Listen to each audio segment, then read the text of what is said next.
Good evening, ladies and gentlemen. Members of City Council, please attend a call meeting of the City Council to be held in City Council Chamber, 801 Crawford Street, 6 p.m. Tuesday, April 2nd, 2013, for the purpose of a presentation of the proposed operating and capital improvement plans budgets.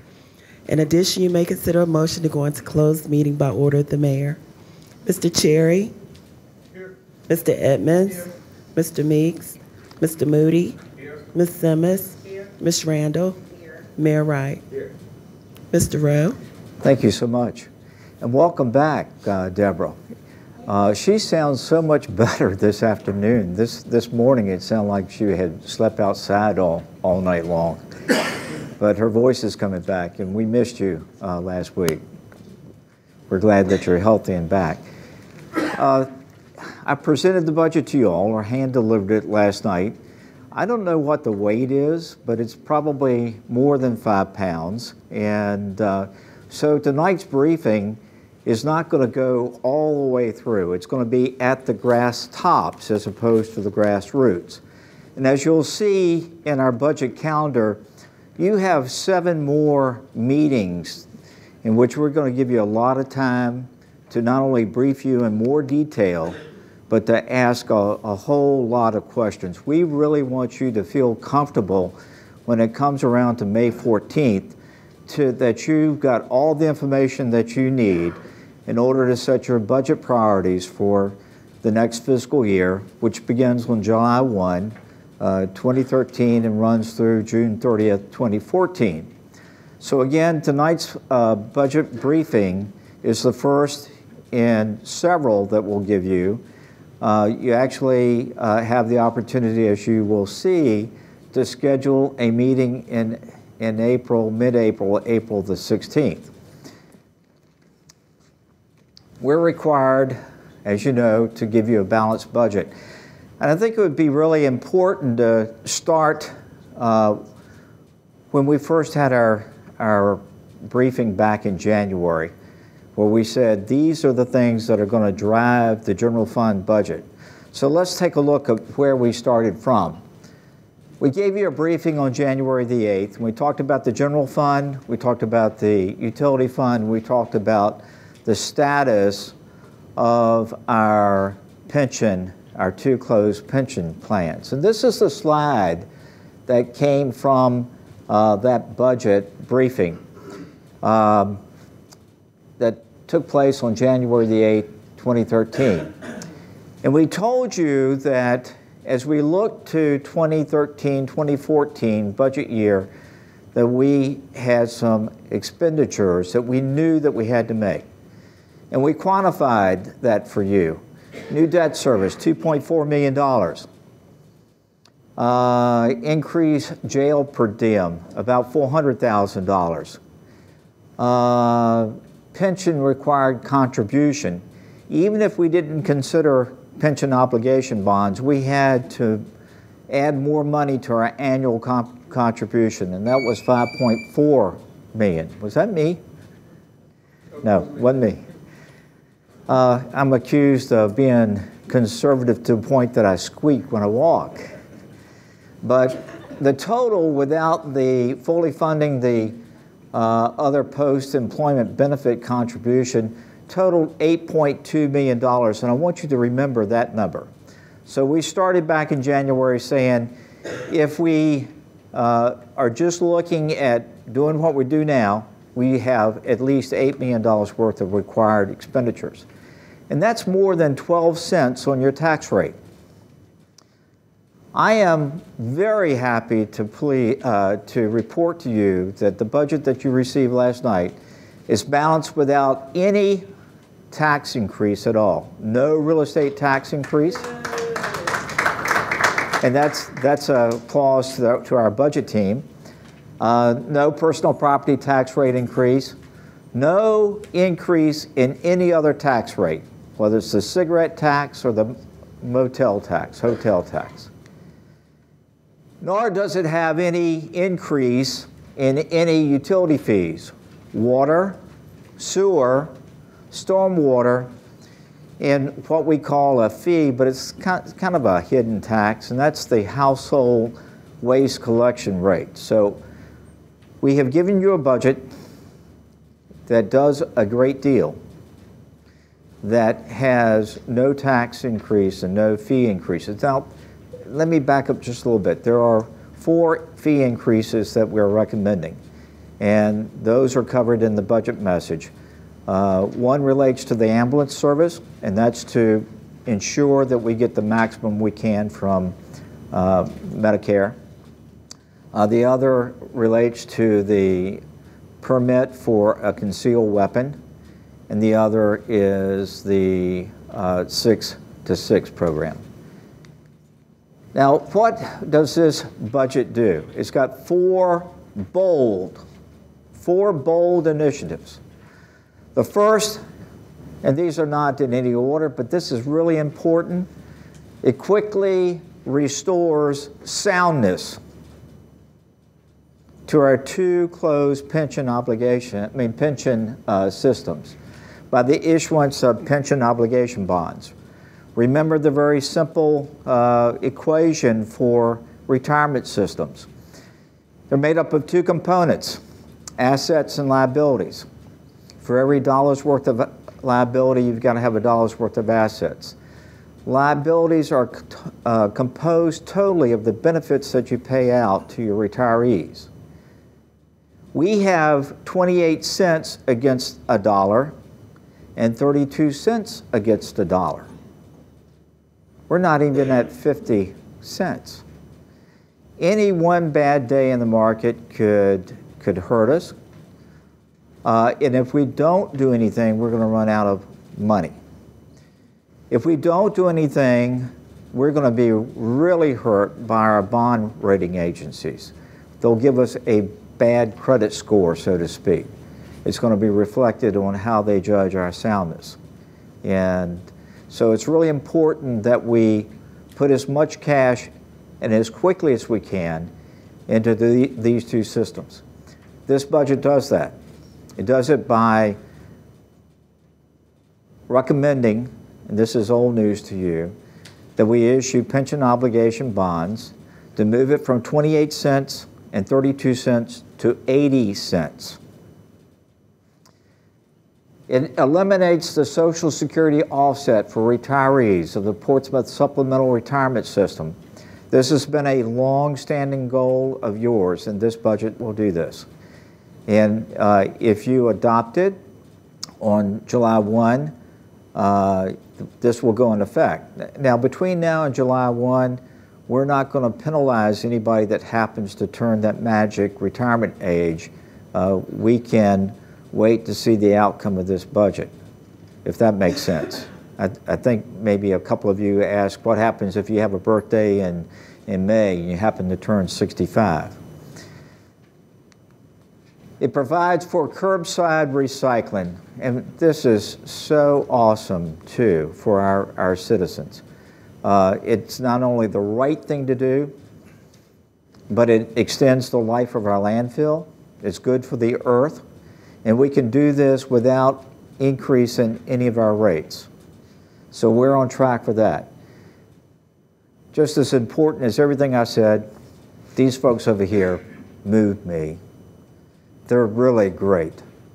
And they have been coming up on almost 5 years, 4 complete years without any increase in their salaries. They're part of what? A big part of what makes Portsmouth great. And it includes a 3% increase for our active employees and the appropriate increase, 1.5% for our retirees. And that's important too. These are folks who dedicated their life to Portsmouth. Put their, the best years of their life making this a better place. Now, this budget, the budget that you've got, totals $446 million. Now, I have a note there. It does not include all of the school's budget. I do not have a copy of the school budget, so I don't know how much, at the time that we prepared this budget, we had not received the adopted budget from the schools. So I don't know what their total bottom line is. And that, remember, their budget is made up of our funds, the local funds, state funds, federal funds, and other revenues that they may. So all we're talking about in this budget is the local appropriation that you make. The general fund is $231 million. The utility fund is $44 million. And the CIP for next year is $59 million. Now, let's look at last year's budget, or the current year's budget, compared to the proposed budget. So that we could compare apples to apples, we backed out the total school budget. And so that all that appears in this column is the local funding for schools, and the same is true here. Now, I ask you to remember the $8.2 million from that first slide. The general fund increase, $8.2 million. So we are doing an awful lot and staying true to the goal that we set out, which was to not have any increase in taxes. Now, where does our money come from in the traditional pie chart? The bulk of our money, and it may be hard to read for people in the back, is local revenue, 81%. The vast amount of money that we get from us, from our citizens. Maybe a visitor who eats in a restaurant downtown. State is 17%.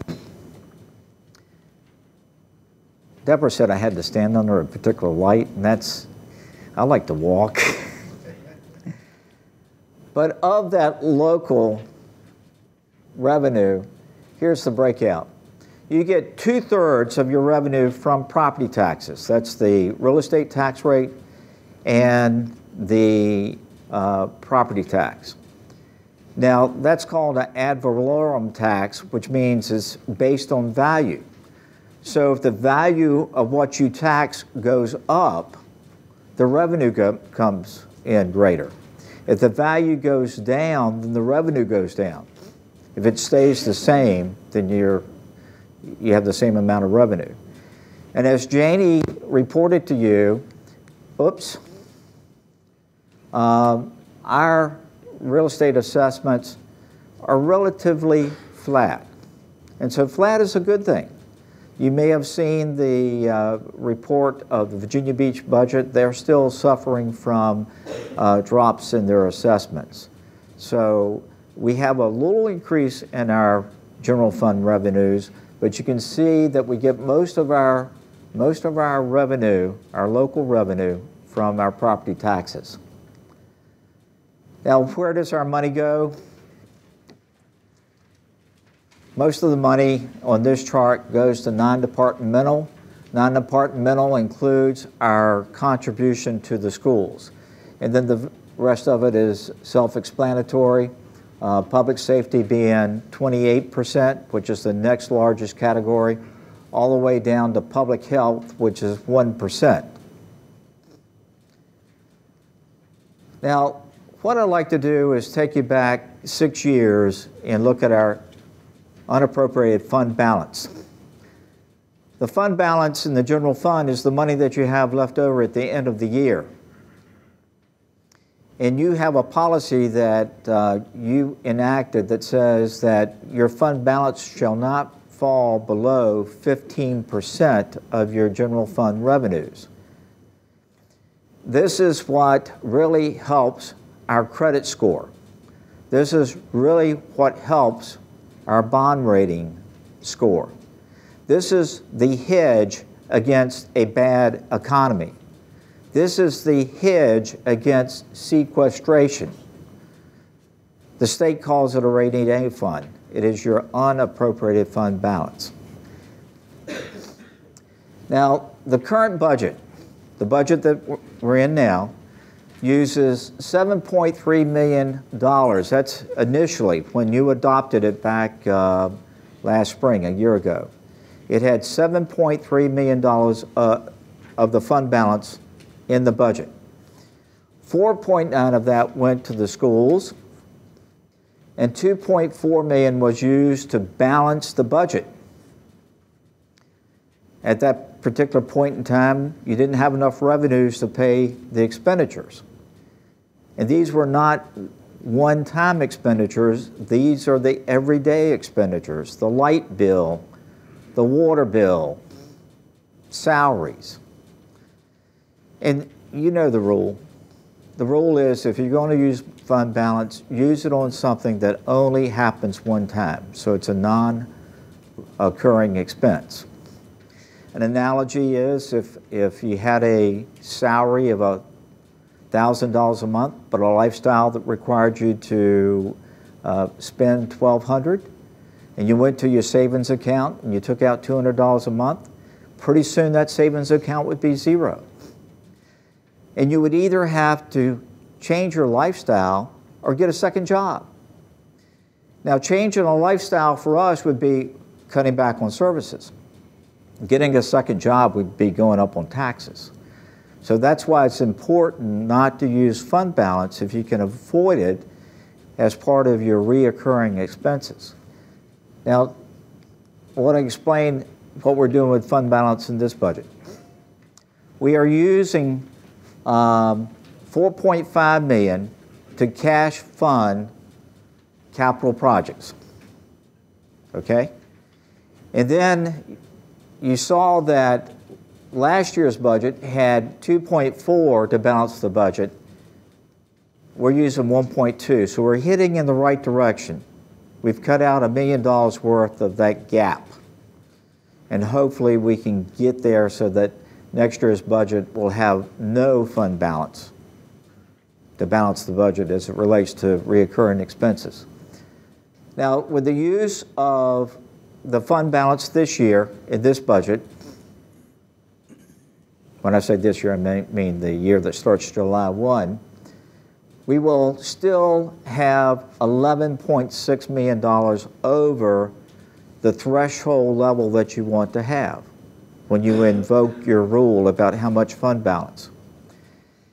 Now, when we go to the bond rating agencies, they're going to say, well, that's good, but it's not enough. They want you to have as much as possible. And so as we look at where we are, I don't recommend that you draw down the fund balance even more. And here's the reasons. It's going to affect your credit score. It's going to have a negative impact on the way the bond rating agencies look at us. We still are in the early days of sequestration. We don't know the full impact of people being furloughed, our people, our citizens. When you think about the number of our citizens that work at the Naval Hospital or at the shipyard. So we need a hedge against that. We know, because this budget is not only looking at the next fiscal year, it looks for the next 5 years. We know that we have increased expenditures coming the year after and the year after next. And then lastly, and this ties into everything above, the recovery remains uncertain. Now, let's go to schools. This budget continues City's Council goal of maintaining a high-quality school system. The proposed budget recommends that you appropriate the sum of $46 million to the schools. Now, this is a reduction of $7.8 million. And that 7.8 is comprised of the 4.9 in the fund balance that you appropriated plus the base appropriation for last year. Now, how did we come up with $46 million? We analyzed the school expenditures by looking at their CAFRs, the comprehensive annual financial reports for going back in time for several years to determine exactly what the base budget would be. And then we plussed it up. to make sure that there was adequate funding to meet particularly the funding requirements that came out of the General Assembly so that the school system would have the funds to take advantage of the state funds for teacher salaries. And we've also identified, through the partnership that you all created with the school board, ways of saving money.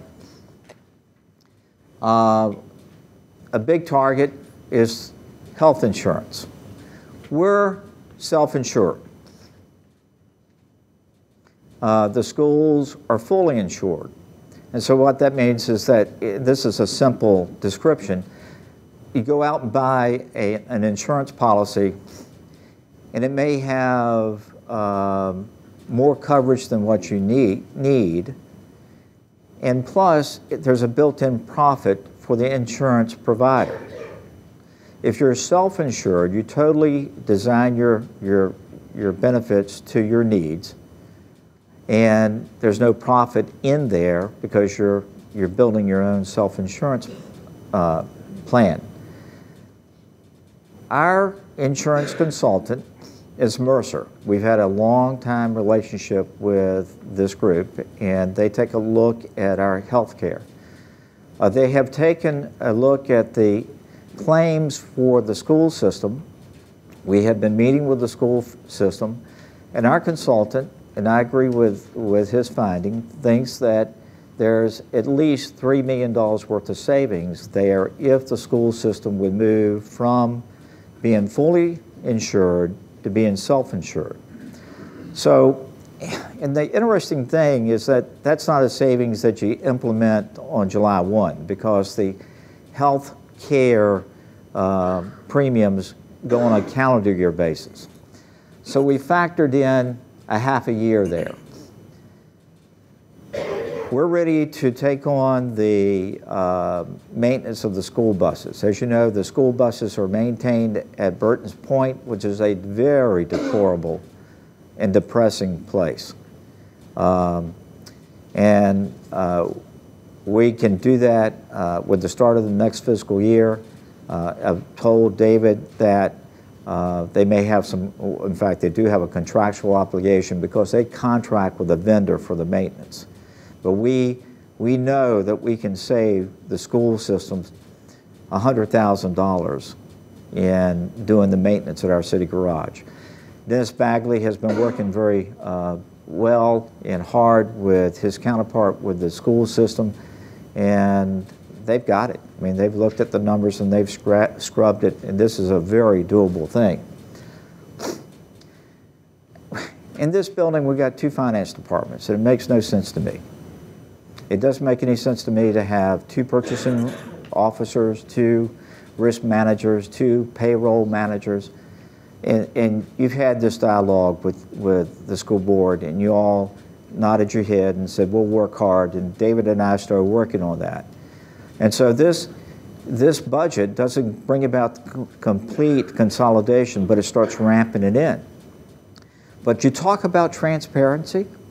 How cool would it be to have one finance department that everybody can see in this building? It will save us all money. We use the same accounting system. We use the same software package. We operate by the same governmental rules. The procurement rules for the schools is no different for the procurement rules for the city. The federal withholding taxes are no different for the school payroll as they are for ours. So here's an opportunity for us to save. So we see in this budget $1.5 million worth of health insurance savings and $200,000 from efficiencies by really partnering up, becoming truly partners. Now,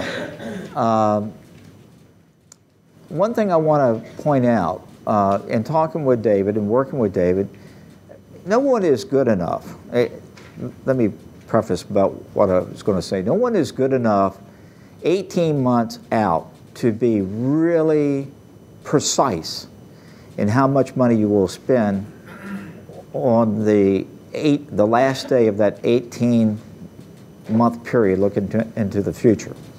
You don't know how much revenue you're going to get. They're estimates. And so the best case is to finish the year with some unspent funds. And that's how you get your fund balance. In talking with David, he anticipates that they'll end up with at least $3.4 million. Now, we've taken that revenue and put it on the revenue side of your budget. And you'll see that as one of the transfers in. And this would be a good way for you to treat this going forward. We use the big bucket concept on revenues. All of our revenues come in from property tax, personal property tax, and they all go into one budget. And from that bucket, we appropriate the funds out. So, bottom line, we think with the cost savings that we're working with our partner and looking at the CAFR and looking at the state superintendent's report, that this maintains your goal of providing adequate funding for the schools. Now, this is a comparison of the current year to the proposed year. What we also have included is that we're moving the purchase of school buses out of the school budget over to our CIP. And hopefully, again, this is part of the process of ramping it up so that there's only one capital improvements program for Portsmouth. And it's very transparent. And so this provides, David says that he needs to spend $1 million on school buses for next year, and that's in this budget, but it's in your CIP. They'll spec it out. The buses will be ordered. We'll write the check for it.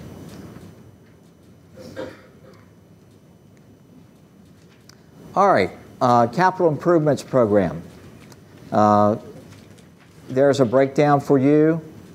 A little shy of $25 million for our general fund. Public utilities is $34 million, and just a smidgen for the parking authority.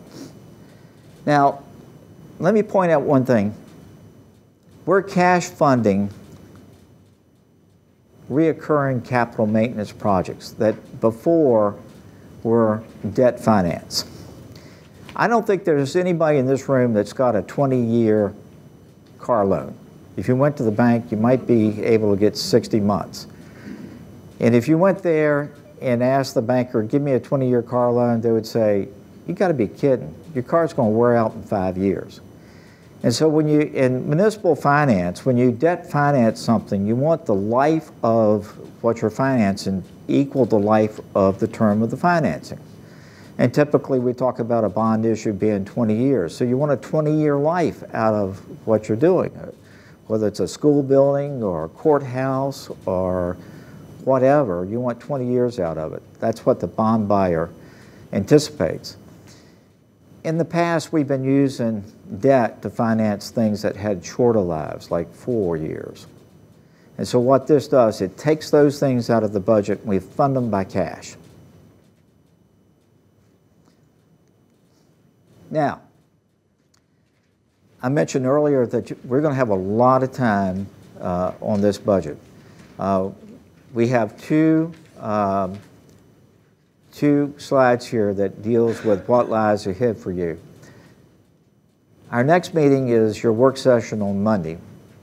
And what we're going to do each time for the next 7 times that you meet is give you as much time as you want and feel that you need in order to understand and get comfortable with the budget so that you can set your budget priorities. We'll get into a more detailed budget briefing next Monday, and then that's followed up again with a work session on Tuesday and the first of your public hearings. Now, what we're recommending that you do is that you, well, if you feel that you need a work session on Tuesday the 16th, you can do that. That's a non-traditional council meeting. and that would be nothing but the budget. You have a public hearing scheduled for Tuesday the 9th. You've had a tradition of having 2 public hearings. The state code requires you to have 1. And the state code requires you, when you have that 1 public hearing, that you advertise it a certain way, so many days in advance of the public hearing. This one will not be the one that meets the state requirement, but it gives you a chance to have a public dialogue with our citizens and get their input and their feelings about this budget and what your budget priorities, what they think about your spending next year. What we are recommending, another work session on Monday, and that's the meeting that you traditionally have on economic development. But I can tell you that this is the foundation for economic development, this budget here. So you have an opportunity to have nothing else on your agenda but this. Tuesday the 23rd, we're recommending that you move the public hearing that you had scheduled for May 14th to the 23rd. And the reason for that is that I don't think it really is a good public dialogue, and this is not just me, this is a staff recommendation, to adopt the budget on the night that you have a public hearing. What message does that send to your constituents? Thank you very much for coming. We're not going to listen to you. We're going to adopt a budget. So this gives you a chance to have the public hearings early in the process, so that when you get to the 9th, get to the 14th, you feel comfortable. You've heard from the public, you understand the budget, you've done your research, you've asked the questions, we've given you information, and it's a good public process. So, Mr. Mayor, I would recommend that Council approve the fact that we adjust the calendar to move the public hearing that was scheduled for the 14th to the 14th of May to the 23rd of April. Is that a consensus? All right. All right. In conclusion, in a phrase, this budget gets a lot done. It gets a lot done. It's got 4 bold initiatives. It takes 2 pension plans that are really a burden and almost insolvent. We can't use the term bankrupt in Virginia because you can't go bankrupt in Virginia as a municipal government. But these plans are close to being insolvent. It does not increase taxes or utility rates. It maintains our core services. We don't have to cut services. We don't have to put people on furlough. We don't have to lay off people.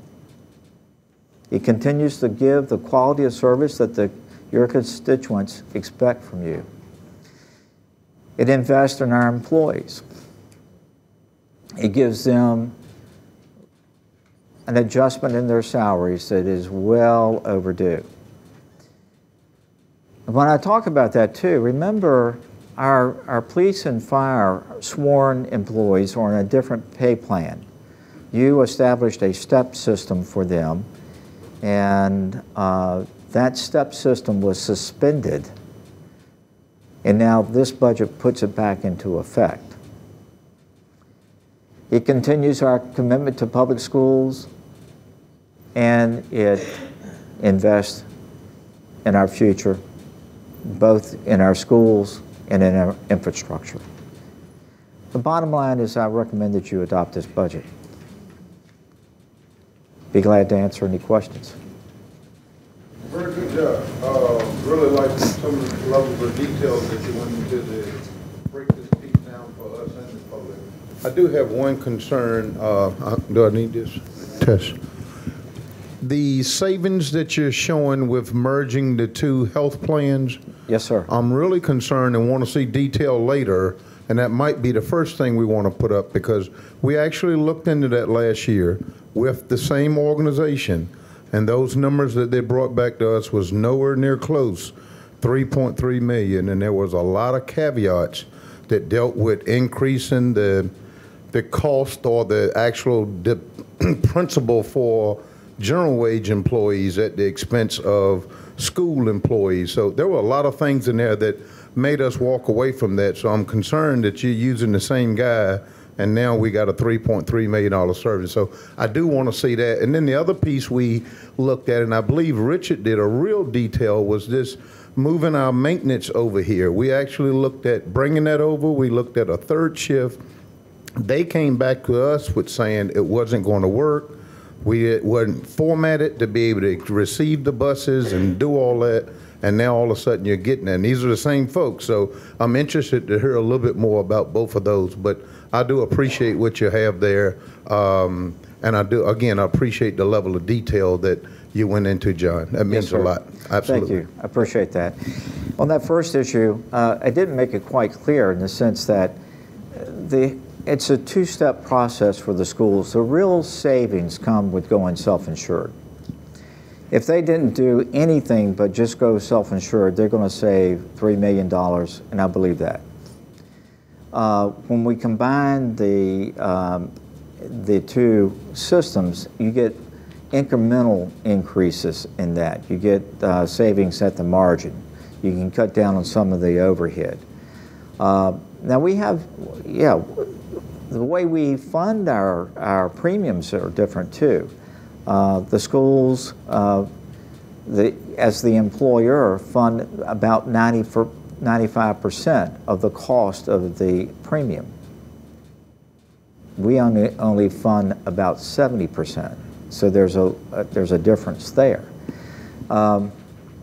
Years ago, when I say years ago, in the 80s, it was not unusual for a public sector employer to say, I'll pay 100% of your health care and you pick up either all or part of your family.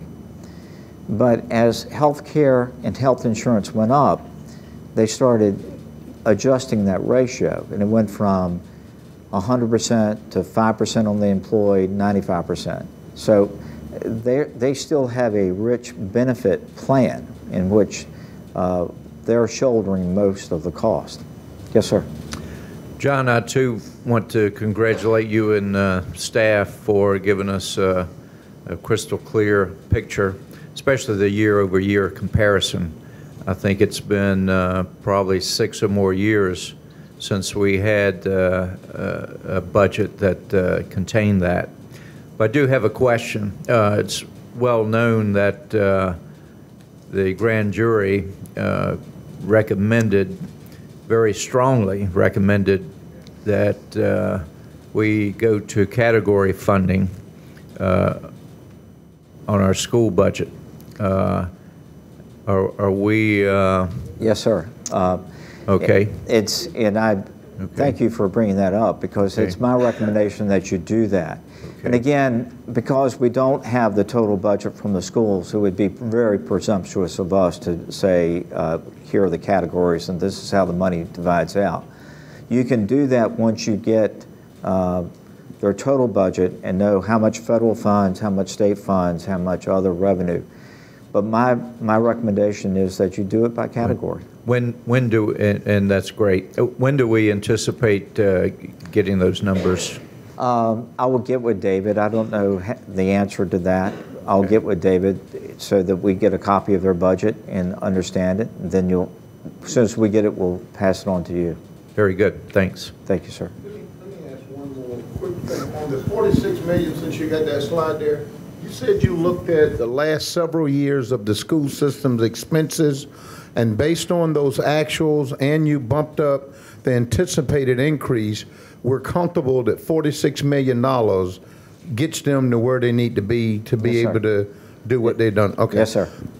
And I don't have that information right off the bat, but I thought they presented with us, and it may have been in their care for about $49.5 million.